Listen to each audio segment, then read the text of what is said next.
3, 2, 1, go. Halo Justisia. Program studi baru yang belum genap setahun. Beasiswanya full 100% tidak membayar SPP sama sekali.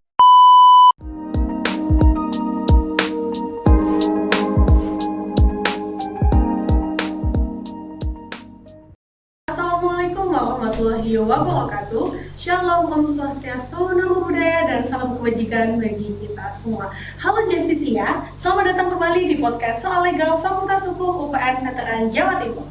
Nah, di sini kita bakal ngobrol santai tapi sangat akan ilmu bersama Bapak Dr. Teddy Prima Anggriawan, SH, SOS, MKN, MH, CLA, selaku Koordinator Program Studi Magister Hukum di UPN Veteran Jawa Timur.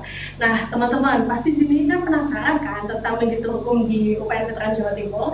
Oleh karena itu, Bapak Teddy hadir di sini akan sharing pandangannya mengenai Magister Hukum di kampus tercinta kita. Kita sapa dulu nih. Halo Pak Teddy. Halo, sore ya. Ya, selamat datang di podcast Soal Legal, dan saya ucapkan terima kasih banyak karena telah meluangkan waktunya untuk berkenan hadir di podcast kali ini dan sharing bersama para Justisia. Mungkin langsung saja ya Pak Teddy, karena saya jujur sebagai mahasiswa Fakultas Hukum juga penasaran nih mengenai sejarah atau awal mula dari Magister Hukum UPN Veteran Jawa Timur itu sendiri. Silakan Pak Teddy. Oke, terima kasih. Jadi program studi Magister Hukum ini merupakan program studi baru yang belum genap setahun.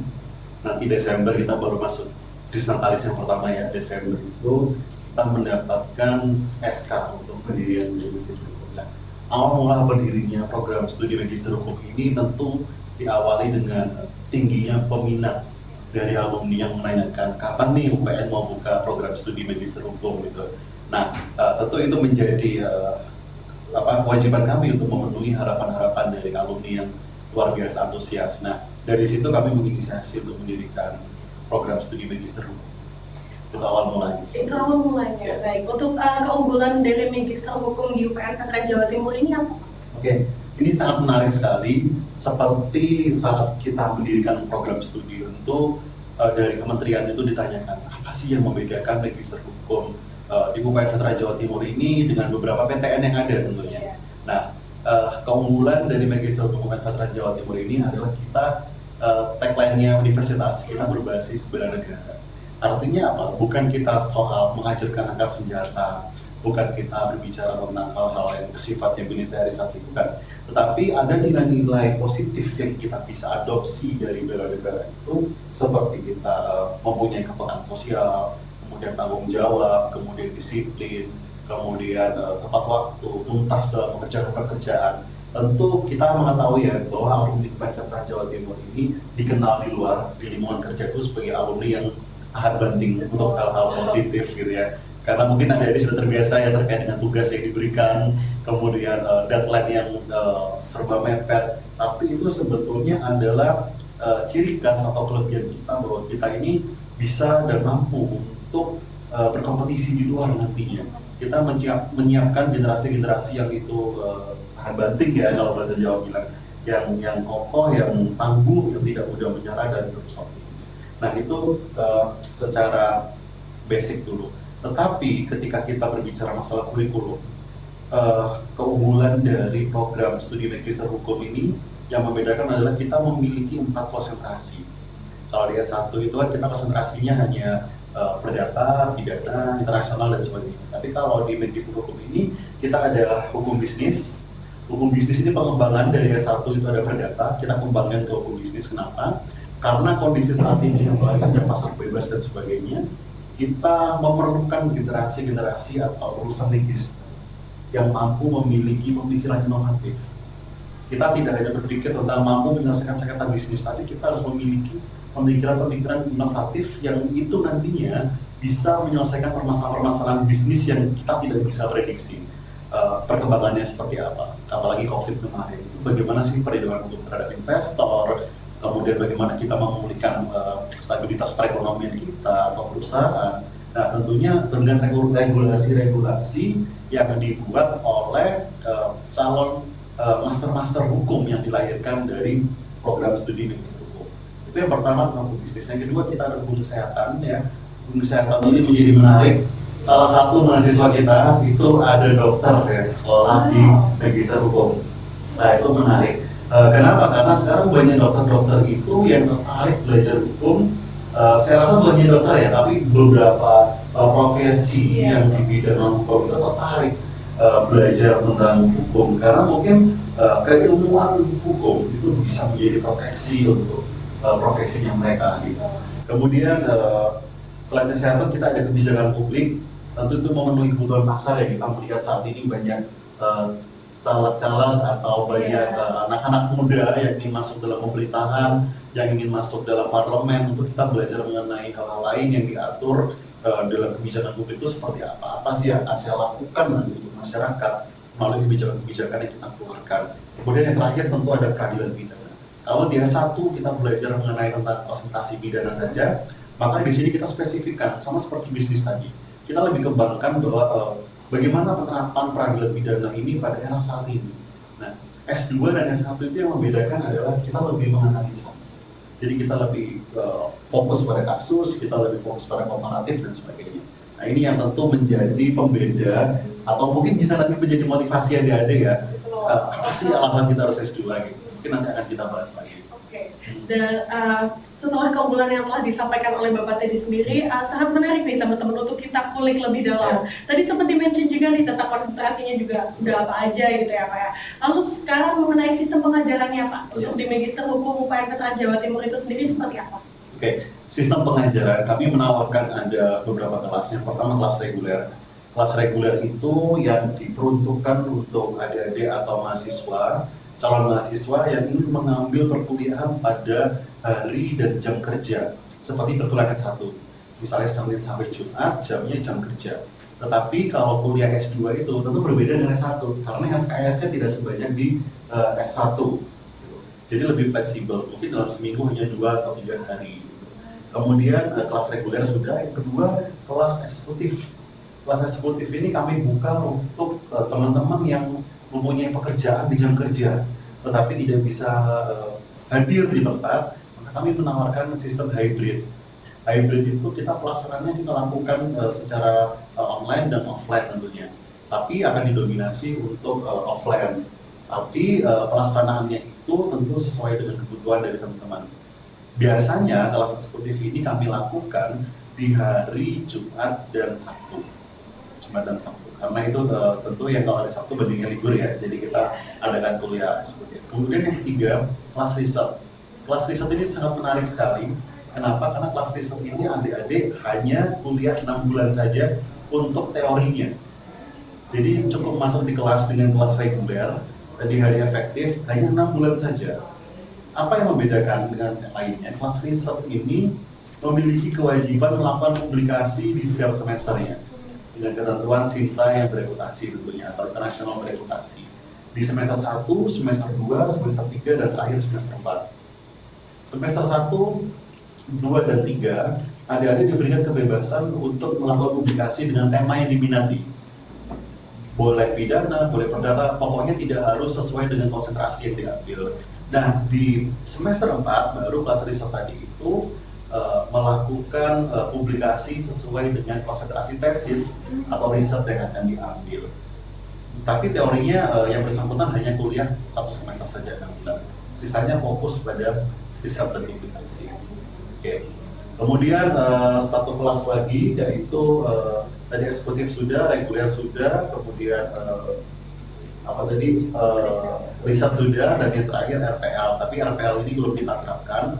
Masih sedang kita godok. RPL ini adalah rekan-rekan yang sudah memiliki ijazah S1, kemudian sudah bekerja sebagai profesional, mau sebagai lawyer, mau sebagai jaksa, kemudian ingin mengadopsi tanpa mengikuti perkuliahan dengan SKS yang utuh, tapi yang berkaitan dengan pekerjaan atau profesinya nanti itu bisa diadopsi dengan SKS yang ditawarkan di Magister Hukum. Seperti itu. Nah, jika boleh diceritakan kepada para justisian nih Bapak, dalam mendirikan Magister Hukum UPN Veteran Jawa Timur itu sendiri, bagi Pak Teddy selaku koordinator program ini, apakah ada struggle atau tantangan? Oke, ini yang menarik ya. Ketika kita membuat suatu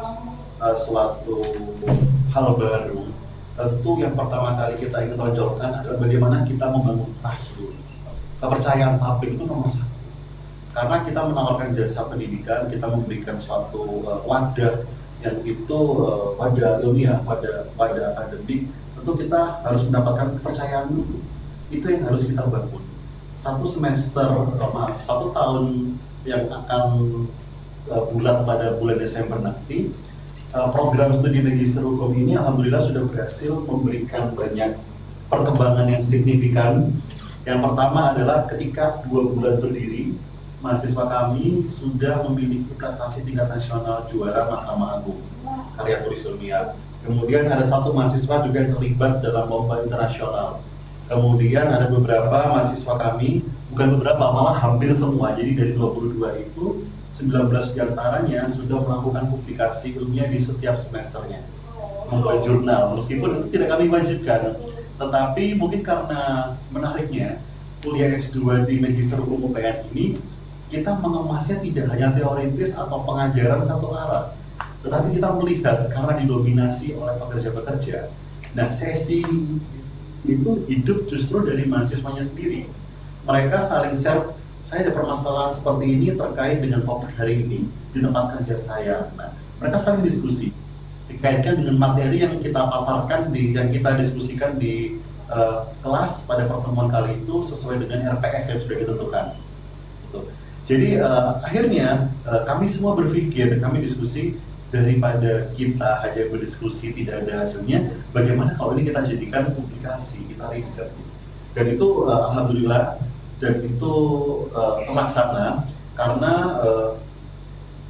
kami bersyukur juga, kami juga bekerja sama dengan beberapa tempat atau universitas yang itu siap untuk menampung publikasi dari rekan-rekan Magister Hukum ini. Sehingga itu sangat mewadai ide-ide. Jangan sampai ide hanya berakhir pada ide tapi tidak terlaksana. Kan ada satu pepatah yang mengatakan bahwa sebagai akademisi yang ditinggal itu sebenarnya bukan hanya nama, tapi ilmu yang bisa ditularkan, salah satunya dengan riset tadi. Betul.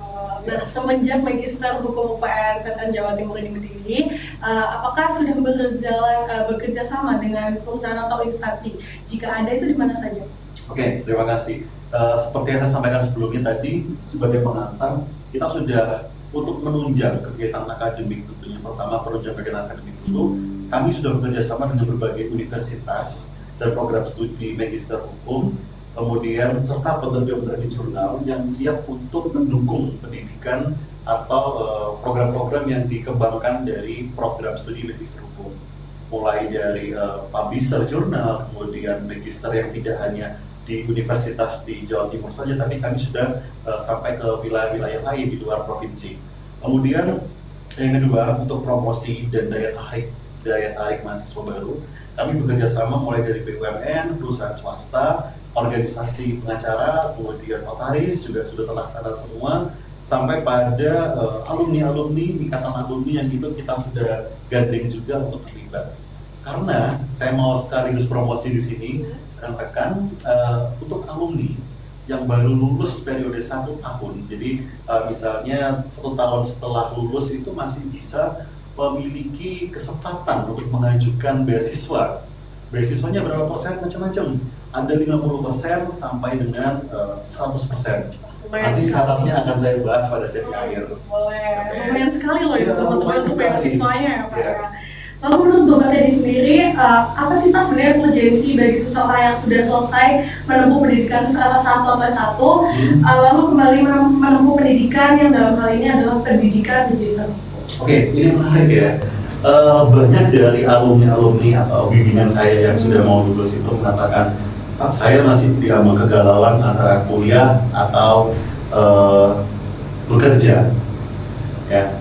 Terlepas dari alasan finansial atau apapun, sekali lagi saya katakan bahwa finansial itu sekarang bukan menjadi penghambat seseorang untuk menempuh pendidikan tinggi. Saya tadi menawarkan ada beasiswa banyak yang ditawarkan oleh Magister Hukum. Jadi gini, apa urgensinya seseorang itu bisa atau harus mencapai pendidikan tinggi? Menurut saya, pendidikan itu adalah investasi untuk proteksi diri. Kita mau menginvest apapun, uang, saham, kripto, atau apapun itu yang berupa wujud finansial, itu akan hilang kalau kita tidak bisa mengelola dengan baik. Tetapi ketika seseorang memiliki bekal pendidikan, perspektif pendidikan yang berjenjang, yang bagus, itu akan membangun konstruksi berpikir dan karakter individu. Nah, sehingga saya katakan bahwa pendidikan hukum ini kenapa kita harus tempuh sampai jenjang yang tertinggi selama kita punya kemauan, karena ini merupakan investasi untuk proteksi diri kita. Nah, setelah kita sudah tahu itu untuk diri kita akan dapat memberikan kemaslahatan untuk banyak orang. Semua bidang di kehidupan kita berkaitan dengan hukum dan itu tidak ada yang sia-sia. Sekali lagi, pendidikan itu sebetulnya membangun konstruksi berpikir, tidak ada yang sia-sia untuk investasi. Lalu Bapak tadi di sini selaku koordinator program studi Magister Hukum tentunya memiliki saran atau hal-hal yang perlu disampaikan ke Pak Justisia. Oleh karena itu sebagai penutup Pak, saya persilakan Bapak tadi untuk menyampaikan sepatah dua patah kata kepada Pak Justisia. Silakan Pak. Oke, rekan-rekan semuanya, terima kasih pertama kesempatan yang diberikan luar biasa ini. Kami semua diberikan kesempatan untuk promosi di podcastnya Bu Mas ya, yang ini luar biasa progresnya. Jadi saya ingin menyampaikan pada forum yang menurut saya ini berbahagia sekali, karena adik-adik, pendidikan itu tidak hanya membuat kita mempermudah memperoleh pekerjaan. Mungkin adik-adik sempat dengar ya, ada beberapa orang sukses itu tidak menempuh pendidikan tinggi. Tapi saya katakan berapa banyak orang yang tidak berpendidikan itu mampu memiliki kesuksesan. Pendidikan ini bukan menjamin kita menjadi sukses, tetapi memperkecil kemungkinan kita untuk menjadi gagal. Jadi kita akan terus berupaya bagaimana kita memantaskan diri kita untuk bisa diterima atau bersaing secara luas di masyarakat. Nah, pendidikan hukum ini merupakan pendidikan yang menarik dan menurut saya memiliki banyak kelebihan karena ini terimplementasikan secara langsung di masyarakat dan ini bisa memberikan dampak yang luas kepada masyarakat atau orang-orang sekitar kita. Nah, untuk menunjang itu semua, adik-adik, saya katakan bahwa jangan pernah berhenti untuk mencari ilmu hanya karena alasan finansial. Sekarang peluang terbuka cukup luas. Banyak sekali beasiswa yang ditawarkan oleh pemerintah, beasiswa yang ditawarkan oleh perusahaan, sampai beasiswa yang ditawarkan oleh kami dari Magister Hukum. Magister Hukum yang saya katakan tadi, saya janjikan tadi untuk promosi, Magister Hukum memberikan penawaran melalui dana dari universitas bahwa kami bisa mengajukan beasiswa untuk alumni yang memiliki beberapa kriteria seperti alumni yang baru lulus dalam periode 1 tahun atau di bawahnya, kemudian alumni yang memiliki prestasi tingkat nasional itu bisa mendapatkan 50% beasiswanya. Dan yang terakhir alumni yang memiliki kriteria lulusan terbaik. Kalau lulusan terbaik universitas, beasiswanya full 100% tidak membayar SPP sama sekali sampai lulus. Oh, 100%. Yes, 100%. Kemudian yang kedua, alumni yang lulus terbaik di tingkat prodi dalam periode lulusan tersebut berhak mendapatkan beasiswa 75%. Jadi hanya membayar 25% dari total SPP. Menariknya, ini sangat jarang terjadi nih, di Magister Hukum Veteran Jawa Timur ini tidak ada uang gedung lagi. Jadi di sini kita bisa melihat ya, contohnya kelas reguler itu ada 8 juta rupiah. Lalu adik-adik mendapatkan, anggap aja beasiswa yang paling kecil aja, 50%, berarti adik-adik hanya membayar 4 juta rupiah per semester. Dan itu kalau kita bagi dalam satu semester itu 6 bulan ya, tidak sampai 1 juta untuk adik-adik bisa menempuh pendidikan Magister Hukum ini. Jangan takut tentang tugas, jangan takut tentang publikasi, karena di setiap semesternya atau di setiap tahunnya, program studi Magister Hukum juga memfasilitasi adik-adik yang ingin melakukan publikasi, kolaborasi riset dengan dosen. Kami juga ada penganggaran-penganggaran terkait dengan bantuan untuk publikasi dan sebagainya. Tentu ini harapan kami semua, ini bisa menjadi tempat atau sarana untuk adik-adik yang masih bingung nanti mau mengambil studi di mana nih. Nah, saat ini program studi yang baru berdiri belum sampai 1 tahun sudah mendapatkan akreditasi B, dan di awal tahun nanti ini kami mengupayakan untuk mengajukan akreditasi lebih baik lagi, karena harapannya angkatan pertama yang lulus itu kita optimalkan bisa mendapatkan akreditasi maksimal seperti itu. Tentunya itu semua menjadi masukan-masukan, karena kami sebagai program studi baru, kami masih berharap masukan-masukan dari rekan-rekan mahasiswa atau berbagai stakeholder yang ada untuk peningkatan kualitas dari Magister Hukum ini untuk menjadi lebih baik. Oh ya, satu lagi, kami sedang menggodok untuk melakukan studi banding atau comparative law. Jadi kalau adik-adik dulu di mata kuliah semester 1 itu kan ada studi bandingnya ke Jakarta ya. Iya. Nah kalau di S2 ini karena kita ranah analisisnya sudah tingkat komparatif law antar negara, maka studi banding yang kami lakukan itu akan melakukan kunjungan di kawasan ASEAN. Tapi itu masih dalam ranah penggodokan. Insya Allah di semester depan kami akan kunjungan, kemarin rencananya ke Thailand dan ke Malaysia untuk studi banding dengan universitas. Karena kami sudah melakukan kerjasama dengan berbagai universitas di sana.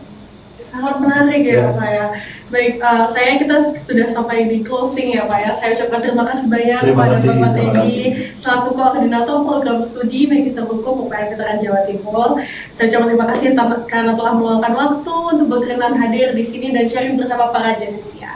Di sini saya Sinta memohon maaf apabila ada kesalahan kata maupun perbuatan. Saya pamit undur diri. Wassalamualaikum warahmatullahi wabarakatuh. Sama.